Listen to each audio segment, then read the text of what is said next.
So this morning we start a brand new 2-week series here on the book of Jonah, the account of Jonah. And if you're going, wow, a whole book and we're only taking 2 weeks, that's because if you've not read the book of Jonah, it's only 4 short chapters. And so while there's not a whole lot of text, man, there's a whole lot in this book for us to learn. So much for us to learn and apply to our lives. And so I'm praying that as we spend these next couple weeks going through this, that this book, this account, this story will mean more to you than it ever has before. Maybe you've never heard of the story of Jonah. I would guess that most of us have probably heard at least a version of it. Maybe you've read it. Maybe you've learned it way back when you were a child at VBS or whatever it may have been. What I found is that most of us, when we hear of the story of Jonah or the account of Jonah, what most people remember, or the first thought pops in their brain, is of this big fish, or a lot of people would say a whale. I'll just let you know, it does not say whale in the Bible. It says big fish. There you go. That'll be trivia for you at some point in your life. Useless trivia, I will add, but it's there. So it's not necessarily a whale, but we know it's a big fish, and we tend to think of this big fish who swallows this prophet and then spits him out on the shore. And so that's kind of the synopsis of what most people think of when they hear the book of Jonah or hear about Jonah. And the reason is because it's a really cool story, right? That's a cool moment, I should say, in the account of Jonah. It's great for teaching little kids, right? It's something they remember. It's an awesome miracle. And we'll actually talk more about it next week than we will this week. But, you know, when we think about the story of Jonah, that stands out. But what I want us to understand is that's not even the biggest miracle that happens in the book of Jonah.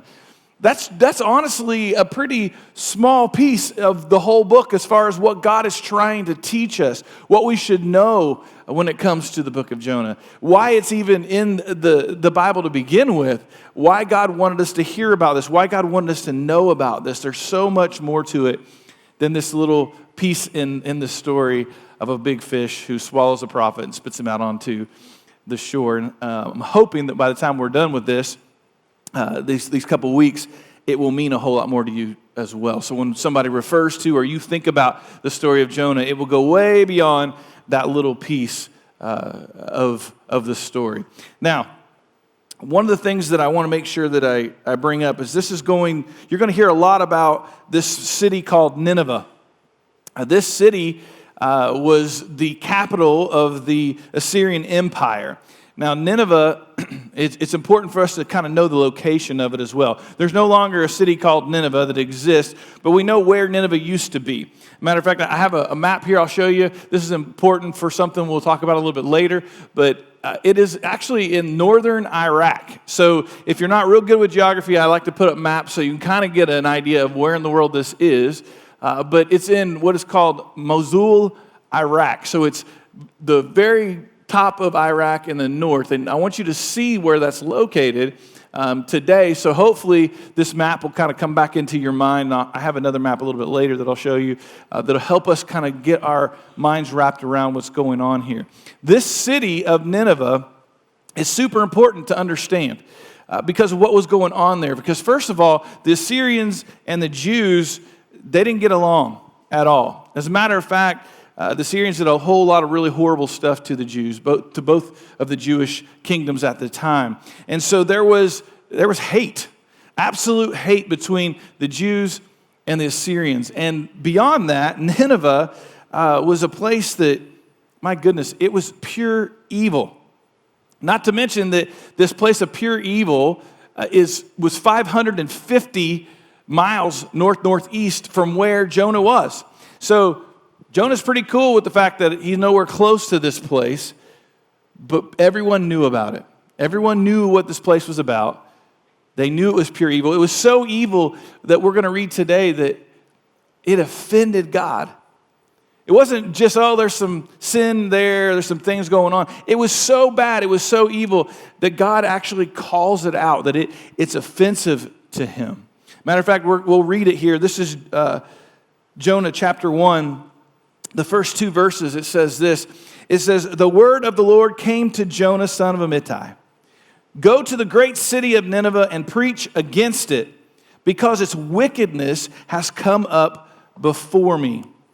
So God is offended by this wickedness, and he says, Jonah, here's what I want you to do. I want you to go, and I want you to tell them, I want you to go 550 miles northeast, and when you get there, I want you to tell them I am offended by the way that they're living, the wickedness that's there, and that I am against this way that they are living. Now, if you and I hear that, we go, oh my gosh, I hope God never calls me to do something like that, right? That sounds so scary. It sounds super dangerous. But we also need to understand that that part, honestly, that request from God to a prophet was not really way out of line. It's not like that never happened before, that God never called prophets to go into really, really dangerous places, into dangerous cities and kind of call them out. That was a lot of what they did. So that's really not the crazy part of this story. What happens next is what makes this account so different. In verse 3, it says this, but Jonah ran away from the Lord and headed for Tarshish. He went down to Joppa. He found a ship bound for that port. After paying the fare, he went aboard and sailed for Tarshish to flee from the Lord. Then the Lord sent a great wind on the sea, and such a violent storm arose that the ship threatened to break up. Now, I want to give you a little bit more of the story. We don't have to read all of it. I'll catch you up just a little bit. But this boat is just being beaten like crazy from this storm. The sailors that are on board with Jonah, they're scared to death. Jonah's asleep, by the way, but they are freaking out and they feel like they're going to die. They start throwing cargo overboard to lighten up the load, whatever they could possibly do, and they figure out there's got to be something else going on here. Something's not right. And they'd already talked with Jonah ahead of time. They knew Jonah had already admitted to them that he was running from God. And so I think what they're doing here is they're putting two and two together. They kind of start asking around, is anyone guilty of anything? They interview Jonah. They wake him up. They're like, dude, have you done something? And he's like, dude, I already told you guys. Yep, it's me. It's me. It's my fault. Just throw me overboard. And so they're scared, though. They don't want to do that. They're kind of like, well, surely there's another way. And he's like, no, really. And it got worse and worse. And finally, because they realized the only way they're going to save their lives was to throw him overboard. And so eventually, that's what they do.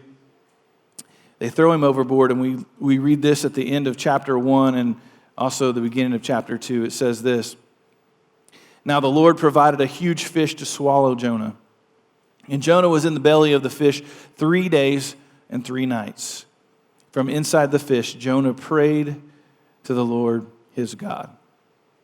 So God says, Jonah, go 550 miles northeast up to this place called Nineveh. But instead he decides, you know what? Not going to do that. I'm going to actually run from God, and not even just run a little bit. I think it's interesting. This is one of the reasons why I showed you that map, that Jonah doesn't just say, no, God, I don't want to do that. Jonah takes off, and he takes off in the absolute opposite direction. He actually goes and pays money, which would have probably been a pretty big fare, because of where he was headed to. He was headed to this place called Tarshish. Now, I want you to look at this map.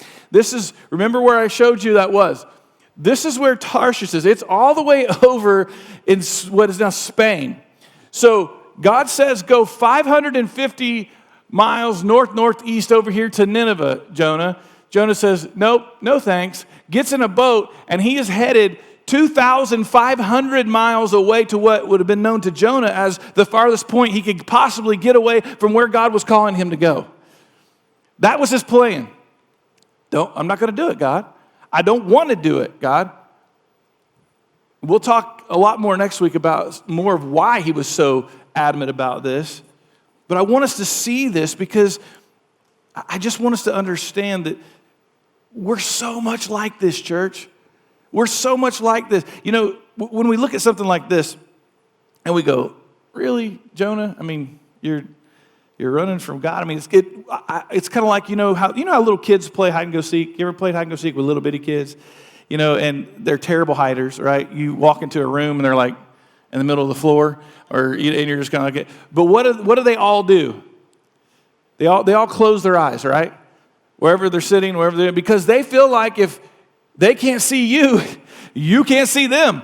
You know, like and until you kind of go, oh, hey, you scared me or you found me, and then they're like, they think they're amazing because they didn't think you could see them because their eyes were closed. It's like, and in a child's mind, we kind of okay, we get that. But that is very similar to me to what is happening here with Jonah. It's like, Jonah, really? Like you thought that you're somehow, because you could go really far distance physically, that you're somehow going to get away from God. You're going to run from God. Sometimes we try these childish ways with God. We say things like, you know what, or we maybe don't say it, we think it, if I just ignore it, it'll go away.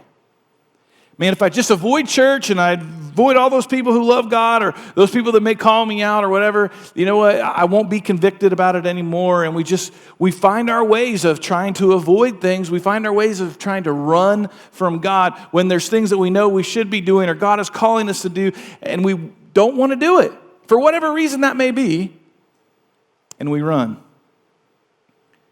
Well, next week we're going to look deeper at why Jonah was so against Nineveh and the incredible miracles that will happen. But this morning I really want to focus on this super common, but yet super dangerous issue that we all have from time to time. And that's this temptation to run. Now, none of us have probably loaded up on a ship and headed out to sea to try to run from God. But I'll bet some of us have used some other ways to try to avoid God. Jonah was running from God because he hated these people. And he didn't want to go help them out. He didn't want to go help them in any way whatsoever. And I know sometimes it's easy for us to pass judgment on the actions of people in the Bible. It's really easy to read the Bible and play what we'd call Monday morning quarterback, right? When it's all said and done, when the story's over, then we kind of get to read the whole thing and we go, good grief, what an idiot. Why would he do something like that? It's so easy for us to place that kind of blame or judge somebody when you're reading the whole story and you're not the one that's involved in it. But think about it for just a minute. If you and I were told to go into the very heart of one of the most dangerous, evil cities on earth, to a people that we absolutely could not stand, we would be tempted to do the exact same thing. As a matter of fact, I don't think Jonah's actions of running away are that different from our own actions today. How many times have you and I had an opportunity to share the gospel with someone and we didn't do it?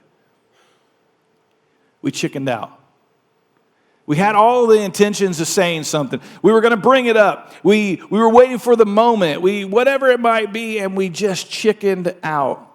Sometimes multiple times, multiple opportunities, sometimes multiple months, years have gone by, and we still haven't done it. How many times have we had the opportunity to show love to someone who was different from us, and we didn't do it? Or someone that we didn't care that much for, so we avoided them. I don't want to do something nice for them. I don't want to love them. They've hurt me. They've hurt my family. I don't care for who they are, what they represent. So what is it in our lives that we know God has called us to, either through Scripture or through the Holy Spirit, that we're avoiding? These are questions that I want us to talk about and ask as we spend a couple weeks really just kind of letting this ruminate around in our hearts and our minds of, man, is there something there that I'm avoiding? For Jonah, it was a people that he hated. So he takes off, buys a one-way ticket on a ship and tries to sail away, and predictably, as it always does when we run from God, things just got worse. And he ends up tossed overboard, dying literally, and would have died had God not sent this great fish to swallow him up. So here's the first thing that I want us to learn here, and this is something I think we skip over sometimes in the story of Jonah, and that is this. Jonah's inability to flee from God's presence shows the omnipresence of God. Don't miss that piece of this story. And remember, in other scripture, we have this that explains it so well. The psalmist in Psalm 139, verse 7 through 12 says it this way. It says, "Where can I go from your spirit? Where can I flee from your presence? If I go up to the heavens, you are there. If I make my bed in the depths, you are there. If I rise on the wings of the dawn, if I settle on the far side of the sea, even there your hand will guide me, your right hand will hold me fast. If I say, surely the darkness will hide me, and the light become night around me, even the darkness will not be dark to you. The night will shine like the day, for darkness is a light to you." Church, we cannot escape God's Spirit. So let me say this to all of us this morning. If we're running, man, we just need to stop. Just stop. If you're running from God, and maybe you don't want to call it that way, maybe you've never termed it that way, but you just know there's things that you're supposed to be doing. There's things He's called you to. There's things you're avoiding. There's things that you're just not wanting to even acknowledge. And so, therefore, you're going in a different direction because it's just easier. It's just going to allow you to not have to deal with whatever that other thing is, even though you know God's calling you to it. Man, I'm telling you, we need to stop. We aren't getting anywhere. As a matter of fact, one of the greatest things about God is that He is always there. I love that we can't outrun God. I love that I can't get away from Him. You know, no matter how far we run, one of my favorite things about God is no matter how far we run, when we turn around, He's right there. I love that about God. So if we know that we can't outrun Him or avoid Him, then what is it that we should be doing? Well, there's two important words that are really super important throughout this whole entire book, and this is especially this account, and those are the words surrender and trust. Surrender and trust, because sometimes what God calls us to is crazy difficult. And it's going to take an immense amount of surrender and trust. And here's why that is. And please understand, this is so important for us to get. Do not miss this. Don't miss this point. Don't miss this part of the story and how this applies to the story of your own life. This is why it's so important. Because, number two, what God calls us to doesn't always guarantee us success. What God calls us to doesn't always guarantee us success. Sometimes God may call us to share the gospel with someone and they may completely reject it. Does that mean that we missed God on that act of obedience? No. Our job, church, is to be obedient to whatever God calls us to. The rest is up to Him. This is why it's so hard for us to follow sometimes, because we hear God, or we read Scripture, we feel the Holy Spirit asking us to do something, and of course we tend to see through our own eyes, and that's when fear or resistance sets in because we don't see how this is going to be helpful or how it's going to work. So we avoid it or we run from it, because if it doesn't work, we know that we're going to look so stupid. What if I do this, God? I just know. Sometimes, again, we don't word it this way, but what we're essentially saying is, God, I know better than you. Lord, I know if I say that, if I do that, if I go there, if I act that way, if I, whatever, God, I just have a feeling this is what's going to happen. This is how it's going to turn out. And I don't like that part of it. I don't like the way that that's going to turn out. I don't want it to happen that way. But it may be that God's plan wasn't for it to work out the way that you thought anyway. See, this is where the surrender and trust comes in. Just because it doesn't work out the way you thought it should have worked out, or the way you thought God was going to have it work out, doesn't mean that what you did was wrong. If you were acting in obedience, you did your part. The rest is up to God. We can't forget that His ways are higher than our ways, right? That means that there's going to be times where it doesn't make sense to you and I. There's going to be times that we go, man, totally didn't see that coming. That's not how I had planned it. I thought it was going to go like this, this, and this, and it went like this, this, and this. Like that was totally different. And God, I don't even see, I did what you told me to do, but how is that good? How is there any good that's going to come out of that? And that's when we have to say, but you know what, God, it's not for me to know everything. I can't understand it all. I don't know. You're so far ahead of me, and I just need to be able to surrender and trust. And that's so hard for you and I to do. But that's the third thing. That's our role. Surrender and trust. Our role is to surrender and trust. Now, this is obviously something that Jonah struggled with here. And here's something else you need to know. Jonah's not the only person that's ever struggled with this, especially even in Scripture. Even Jesus' own disciples. Man, Jesus had to teach them about this. This was a struggle for them. He constantly was talking to them and saying, listen, we're going to go do this. This is what we're going to do. And what did they do? They would question him. How many times do we read that and we kind of go, wow, I would have probably said the same thing. Like, I would probably question Jesus too. And so he was constantly trying to teach them this. He had to teach them this kind of obedience. He wanted them to know that if they're going to follow him, if they're going to truly be one of his disciples, it was going to come with some difficult moments of obedience. Moments that would not make sense to them. I don't know if somebody didn't tell you that when you signed up for it, or when you said, hey, I'm going to follow Jesus, I'm going to place my belief and trust solely in him, and I'm ready to go. Here I am, I want to be a disciple of Jesus Christ. If no one told you that, then let me be the first one to tell you this truth. I'm telling you that there are going to be moments when you follow Jesus that are not going to make sense. There are going to be moments that you're going to just go, man, God, this is so difficult. Lord, I can't do this without you. And that's the whole point. And he says, I know. And that's why he says to us, that's why I'm with you always to the very end of the age. The disciples, because they're human just like us, they question Jesus a lot. Matter of fact, I've told you this before, one of my favorite shows is The Chosen.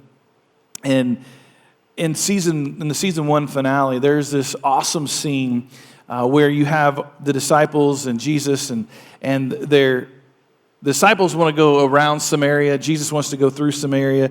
And when they learned that Jesus wants to go through Samaria, they hated the Samaritans, by the way. And so they start listing off all these reasons why, Jesus, this is a really bad idea. Like, this should not happen. And they don't want to go there. They don't want to go through there, which essentially what it came down to was their fear and their hatred for the Samaritans. That's why they didn't want to do it. But Jesus just kept insisting, nope, we're going, and you're going to follow me anyway. So I want to show this clip to you because I feel like it describes it so well. It helps us kind of get a picture of maybe what it was like a little bit for the disciples. So watch this clip. Hungry? Almost there. What city is that? Jezreel, the southernmost town in Galilee. From there we veer east to the Jordan River. Rabbi, where are you going? Do you need something? This way, friends. I'm sorry, but the map shows that Jezreel is 2 miles southeast of here and is met by a road east of the Jordan. We need to adjust our course 30 degrees. We're not going to the Jordan. We're going through Samaria. Are you telling a joke? There's a place that I want to stop. Plus, it makes our journey shorter by almost half. And our odds of violent attack more likely by double. Is that an exact figure? Forgive me, teacher, but it's safer to go around Samaria by way of the Jordan than at the Decapolis. Would you join me for safety reasons? But Rabbi, we're Samaritans. Good observation, Big James. What's your point? Rabbi, these were the people that profaned our temple with the dead bones. They hated They us. fought against us with the Seleucids in the Maccabean Wars. I've never even spoken to a Samaritan. And we destroyed their temple 100 years ago. And none of you here were present for any of these things. Listen, if we're going to have a question and answer session every time we do something you're not used to, it's going to be a very annoying time together for all of us. We'll be fine. And if we get attacked, Simon would be happy to show us what to do. Absolutely. Right. So follow me.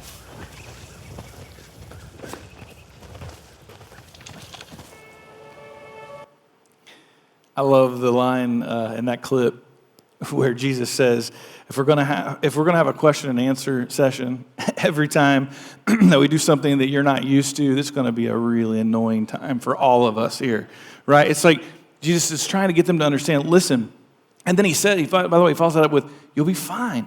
He's saying, guys.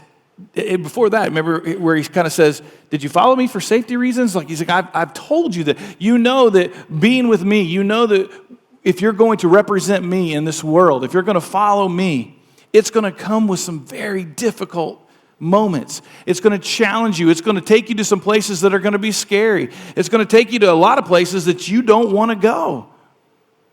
And I don't know about you, but I feel like God has had to say a version of that to me way more times than I really want to admit. Darren, you got to trust me. Surrender and trust. No, it's probably not going to turn out like you think, but your job is to just be obedient. You'll be fine as long as you follow me. And I've had to have that conversation with God so many different times. So let me stop and ask you, what is it that God is calling you to? Have you thought about that? Because here's the honest truth, church. All of us have a calling on our life. If we have placed our hope and trust solely in Jesus Christ to save us, if we say that we believe that he is the Christ, the Son of the living God, and we believe that he died for our sins and he rose again on the third day and he conquered death, we for sure have a calling on our life. And we know that that first calling that we all have, none of us get out of. It's not just a pastor's calling or a prophet's calling or any, a really smart person's calling. But he told all of us that we are to go to make disciples. But none of us get out of that. Let me remind you of Matthew 28, right? The Great Commission where he says, therefore go and make disciples of all nations, baptizing them in the name of the Father and the Son and the Holy Spirit, and teaching them to obey everything I've commanded you. And surely I'm with you always to the very end of the age. Jesus says, all of you, go make disciples. All of you. And teach them everything that I've taught you, and you'll be fine. Because I am with you always. I am omnipotent. I am omnipresent. You can't run away. Nothing can separate you from me. And notice that he says all nations. He wants us to know that he desires for everyone everywhere to know him. He wants us to share our faith even even in those uncomfortable situations and to people that we don't like. So we've got to quit seeing our Christianity through our own eyes and doing only the things that make us feel comfortable or that we feel like we can easily see that being successful. Why? Because God loves everybody just as much as he loves us. And it's not about us anyway. It's about his plan and his purposes.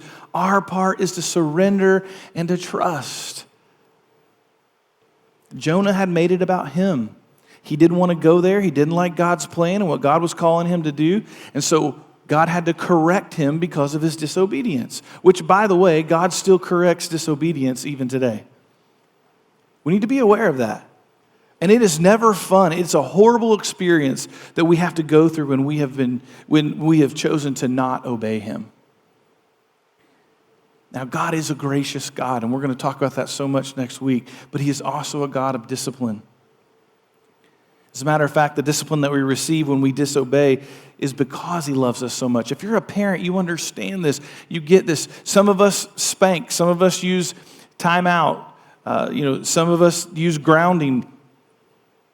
But it's all because we love our kids too much to just let them do whatever they want without discipline when they disobey us. God's no different. That doesn't mean that when you do something you shouldn't do or you don't follow God where he wants you to go, that you're going to be swallowed up by a big fish. But it does mean that God will intervene at times in our lives to correct us when we've been disobedient. And of course, there's also blessings that come from obedience as well. And what this means to us, and this is something that we, again, need to take from this as a positive, God is not a distant God who is uninterested in our day-to-day lives. He is a loving Father who has a different plan for each and every one of us. You have a unique plan that God has designed for you. I don't know if you know that or not. I have a unique plan. There's things that God has called me to do that he's called no one else to do. There's things that he wants you to do that he's designed you to do that no one else can do. He wants you to do. God designed you in this unique way. Yes, there's some things that all of us are called to do, but then there's also going to be things where God calls us specifically to do. And as a child of his, he calls us to the next step, a step of spiritual growth, a step of involvement, a mission, a ministry, a movement. Whatever it is, it's going to require surrender and it's going to require trust. Church, we we all battle this constant back and forth of surrender and trust to God versus what makes sense to us and what's easiest, what's the path of least resistance. We battle this in our brains all the time, back and forth. We are tempted to run like Jonah in the opposite direction. Or we're a lot like the disciples in that clip. We want to go around Samaria because it's safer, even though God has called us to go through it. It makes me ask myself questions like, am I playing it safe? Am I playing it safe? Am I only doing the things that are easy, the things that I feel like, you know what, I can accomplish that? I don't have to have a whole lot of skin in the game to follow through with that. Am I avoiding or ignoring places or people that God has called me to? Am I willing to surrender my wants and desires and trust His plan? I think we should all spend time asking those kind of questions and ones like it as we continue to surrender and trust, even in the moments where everything in us wants to resist and to go in the opposite direction. As a matter of fact, that's how I want us to kind of wrap up this first week of our series this morning. I'm going to challenge us with some homework. I know it's summer, and that's usually the last thing any of us want to hear or think about is homework, but here's some homework that I want us to have. I think in light of what we've been talking about this morning, and we're going to be talking about next week as well, it's going to do us a lot of good. First of all, it always is good to get alone with God. But I want to ask you to get alone with God 3 or 4 different times this week for the same reason. And I want you to have the same or very similar conversation with God 3 or 4 times this week. A conversation that sounds something like this. This is not like the exact one you got to have, but this is kind of what I'm asking you to do, or what I'm challenging you to do, is to have a conversation something like this with God. God, am I resisting in any way a calling from you on my life? Am I walking in any kind of disobedience to you? Am I lacking in any way to use my blessings or abilities to bring you glory? Lord, if I am, please show me the error of my ways and help me to surrender and trust you. Help me to be obedient to you even when I don't want to be. You know what that's called? That's called going before God with honesty and humility. That's going before God with our minds and our hearts, understanding who we are. Sometimes I think we forget who we are. We are a sinful people. We are going to be bent on wanting to do things that are easier, wanting to do things that we like to do. We are going to just naturally want to avoid conflict. Maybe anything that's going to be inconvenient, possibly cost us a little bit of our reputation. Maybe somebody to think something bad about us or say something bad to us. It may make us look stupid. Whatever it is, we battle that. And so when we go before God, understand that you battle that. Understand that that's always going to be part of your psyche. It's always going to be part of who we are. But that we have to then continue to go back to God and go before Him and surrender and trust. But one of the awesome things about our God, there's so many awesome things about our God, but I love the fact that God says, I understand you. I understand that that's inside you. It's not something that we should be afraid to tell God. I don't want to tell God that I really, don't want to do that. Tell Him. He already knows, right? Just go ahead and say it to Him. God, you know how hard this is for me. Lord, I'm going to need you to help me. God, I need your strength, but I'm willing to try. I'm willing to step out and do what you're calling me to do, even though honestly, inside of me, everything inside of me doesn't want to do it. But you're my God, and I'm going to follow you, and I'm going to be obedient to what you're calling me to. And we can go before a God who understands that. The Word tells us that Jesus was tempted in every single way. How many times have we seen where Jesus was tempted to go His own way, to do His own thing, to not have to go to the cross, to not follow everything that God had called Him to do? Jesus understands that. And our God is gracious, and our God does understand. And our God says, listen, when these moments happen, and if you'll come before me, understand that I understand. Understand that I will be gracious. Understand that I will give you help. I love how it says this in Hebrews chapter 4, verses 15 and 16. Listen to what it says. For we do not have a high priest who is unable to empathize with our weaknesses, but we have one who has been tempted in every way, just as we are, yet he did not sin. Let us then approach God's throne of grace with confidence so that we may receive mercy and find grace to help us in our time of need. Man, what a beautiful couple verses of scripture there. Very clear. The writer of Hebrews wanted us, you and I, to know, go before God. When you do, he's going to understand. He understands you struggle. Go there with confidence. Go there with understanding you're going to need his strength. Ask for it. Receive that mercy. Receive that strength. Believe that God will give you help in your time of need, that he will see you through, that if you're being obedient to him, that he's going to take care of you. And it doesn't mean that every single time, like we said already, every single time you're obedient to God, that all of a sudden blessing's going to flow and everything's going to be perfect because I did exactly what God told me to do. No, sometimes when we're obedient to God, it doesn't always work out perfectly the way we thought. Sometimes we're not going to see the blessings of being obedient to God on this side of heaven. That doesn't mean that we shouldn't be obedient. It means the opposite. We're supposed to surrender and trust. Surrender and trust, even when it doesn't make any sense. But we're going to be tempted. We're going to be so tempted, church, to take off and get in a boat and head as far away from that as we possibly can. Our version of that would be saying, heck to the no, right? We say that a lot. I ain't doing that. Ain't no way. Man, we don't want to say that to God. That's not even we don't even have the right to say that to God. Not if we're a believer. Because we denounced everything, right? We said, we laid it all down. What do you want, God? Help me. Help me. 3 or 4 times this week, get alone with him. Go before him. Admit that you struggle with it. Ask him to show you. Ask him to reveal it to you. And then listen. And when God speaks, when the Holy Spirit moves, have the courage to take that step. Be obedient to God. That's what you and I are called to do. Let's pray. God,